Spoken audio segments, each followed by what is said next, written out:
Good morning, everyone. I'm Ms. Deline, and I just wanted to say something before I get started today. When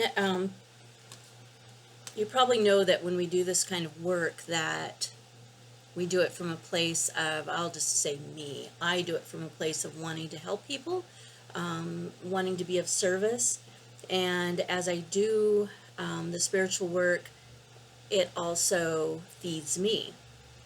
And the reason I wanted to say that before I get started is because recently I've been struggling with worry about,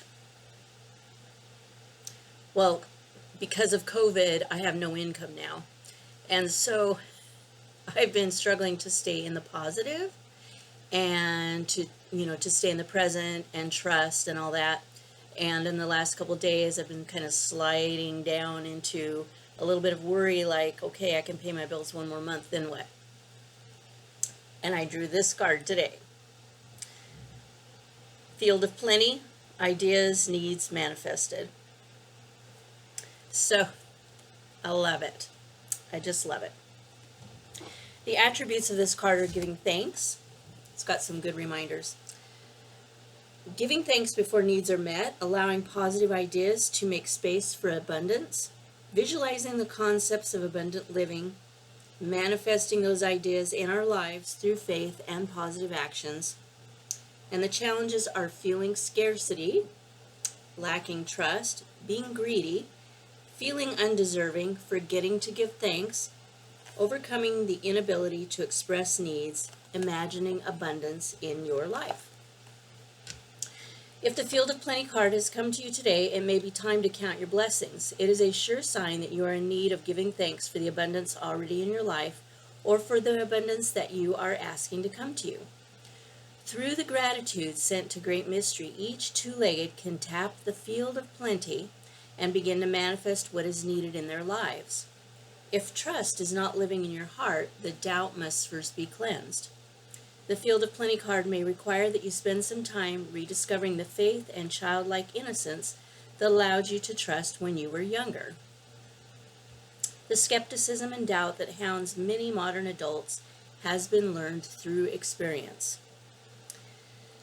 These doubts are based on past disappointments. The one element that was probably missing in those disappointing experiences was giving gratitude for the blessing before it actually appeared in your life. This is one way trust can be developed in hearts hardened by life's disappointments or pain. Release the old pain and be grateful you can heal that in order to make way for future abundance to enter. The keynote of the Field of Plenty is that all we ever need is still in thought form and waiting to manifest. I love that. We must first be clear on what our needs are. Envision those needs and then give gratitude for the path they are following in order to manifest in your life. Trusting and eliminating doubt and then taking action by filling your life with productive creativity is the formula. Don't sit and wait. Get on with life. It doesn't cost anything to take a morning walk or to watch a sunset. These experiences, along with being productive, show your intention to create the space for manifestation. If you don't have a job, working as a volunteer will open new doors to the self and begin the flow of needs met. In all cases, the Field of Plenty is asking us to look at our attitudes about trust, gratitude, giving, receiving, wasting, and hoarding. If any of your personal attitudes are blocking the natural flow of abundance in your life, change them and be joyful in doing so. In this way, Great Mystery feels your celebration of life and is ready to fill your needs through the Field of Plenty. Remember, the beauty of the full moon or the smile of a child are also forms of abundance. Never confuse your needs with frivolous desires that would not make you feel any more whole. You are beauty. Your sense of self should never be weighed by what you have or who you know. So this card just hit me at a good time. I have to say that I do give thanks every day for what I have. I do still struggle with the self-doubt. that has, and that is life conditioning, a lot of disappointment. When it says, may require you spend some time rediscovering the faith and childlike innocence, blah, blah, blah. Well, I never had faith and childlike innocence, unfortunately, in my life because I was a severely abused child from, the time I can remember. So I have overcome a lot, and if I can do it, anybody can do it. I'm telling you right now, anybody can do it. So just another personal thing about me is that I've been worrying. I talked to a friend last night about my worries, and I don't want to go down that path, worrying about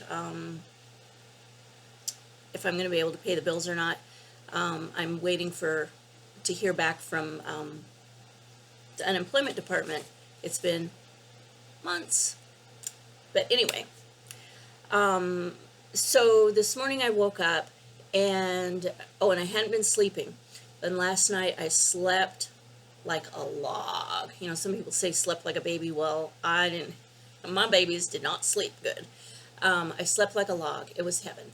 And I woke up this morning, and in meditation, I was given the idea for my next book.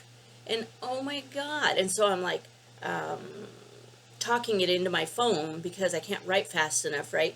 And I'm just getting excited. It's like, oh, I want to start writing it now, but I have to finish the one I'm working on, right? And so then I draw this card, Ideas, Needs, Manifested. Hello. How cool is that? So it's a great reminder to be grateful for what is coming to you, to be grateful for what you have already, to look at abundance. I have learned to look at abundance. Some people think of abundance as being about money, and for me, that's not what it's about. I mean, yeah, who wouldn't want to have an abundance of money? But first, in my life, I needed love, and I needed that more than I needed money. So my life is filled with an abundance of love, so much love. I've always felt a lot of love, but excuse me. Ooh, it's warm here. Coming from me, love, I felt loving, but I didn't feel love coming towards me.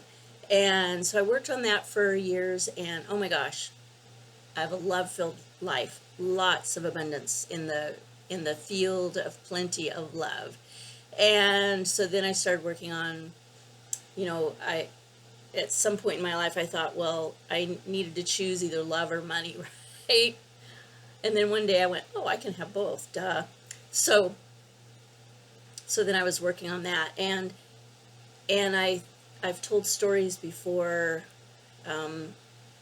about how things have manifested for me, just like magically.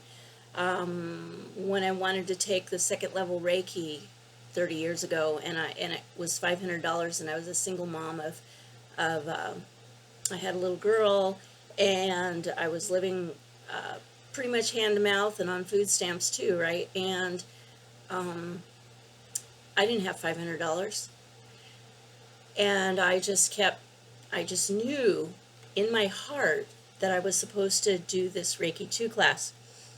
And in the mail, I got this check for $500 from my grandmother, who never gave me money before in my life. And she said, this is your early inheritance. I was like, what? Exactly $500, exactly the amount I needed. And I could go on. I have more stories like that. But just, believe that you are beauty, and that your sense of self should never be weighed by what you have or who you know. You are beautiful just the way you are. You are just as deserving as everybody else. You are just as important as everybody else. You are worthy of all the love that the universe can flow towards you. And remember these things. You do have abundance in your life. Give thanks for what you have, and give thanks for what is coming. And just know that you deserve that. Reminder for me and a reminder for you. Field of Plenty.